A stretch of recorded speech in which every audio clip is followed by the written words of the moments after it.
The highly publicised legal battle between Dallas Buyers Club LLC, the rights holder of the Oscar-winning film of the same name, and several internet service providers, ended in February this year after Justice Nye Perham of the Federal Court dismissed the case.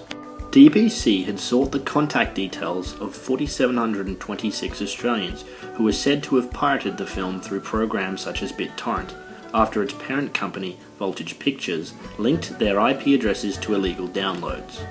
The ISPs resisted, with the then Chief Regulatory Officer of iiNet, Steve Dolby, asserting that it had serious concerns about Dallas Buyers Club's intentions and was concerned that its customers would be unfairly targeted to settle any claims out of court using speculative invoicing. Speculative invoicing is a heavily criticised practice whereby those alleged to have infringed copyright receive demands for large payments to settle the matter or otherwise face court action. Nevertheless, in April 2015, the ISPs were ordered to hand over the personal details of customers who allegedly downloaded the film. Importantly, however, in an effort to avoid speculative invoicing, in May 2015, His Honour ordered that any letter of demand had to be submitted to the court for approval, and the information only handed over once the letter was in a form which is satisfactory. DBC also had to undertake to send letters only in that form. As Justice Perham put it, the court was not going to open the sleuth gates until it saw the proposed correspondence, and until DBC satisfied the court that it was that approved correspondence and not something else, such as a dead cat, that DBC was going to send to account holders. With respect to the first draft letter, Justice Perham stated that critically, however, it did not make any demand for a sum of money. Instead, it encouraged recipients to make a telephone call to discuss the matter or to engage in email correspondence with an unidentified representative of DBC. DBC, after being told that the court would not approve anything unless shown the methodology underlying its approach to the amounts it was going to claim, sought four main forms of payment. 1. The cost of the purchase of a single copy of the film had it been authentically downloaded, for each copy of the film downloaded.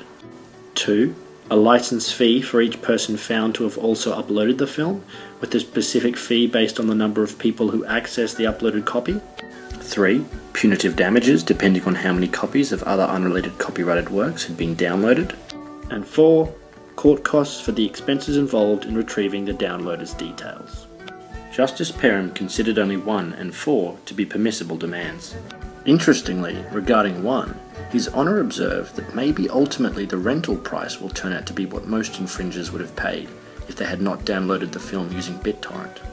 DBC, therefore, had to agree to certain conditions, namely only asking for 1 and 4. DBC failed to do so, and subsequently did not launch an appeal by the 16 February 2016 deadline set by His Honour, and so could no longer access the personal details sought. Let's take a look at the fallout from the case. Former iiNet director Steve Dolby was certainly pleased with the outcome.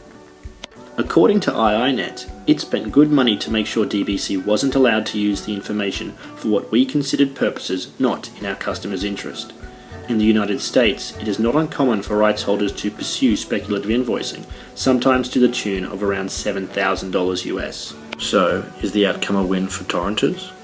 Well, in the wake of the result, Graham Phillips SC for Thomson Greer, counsel for the ISPs, commented that whilst it doesn't give Australian internet users the carte blanche ability to download, it has defeated the prospect of there being claims that are unrealistic and those large claims akin to speculative invoicing. The lengths to which DBC was prepared to go likely gives any would-be torrenters pause for thought. Thanks for listening.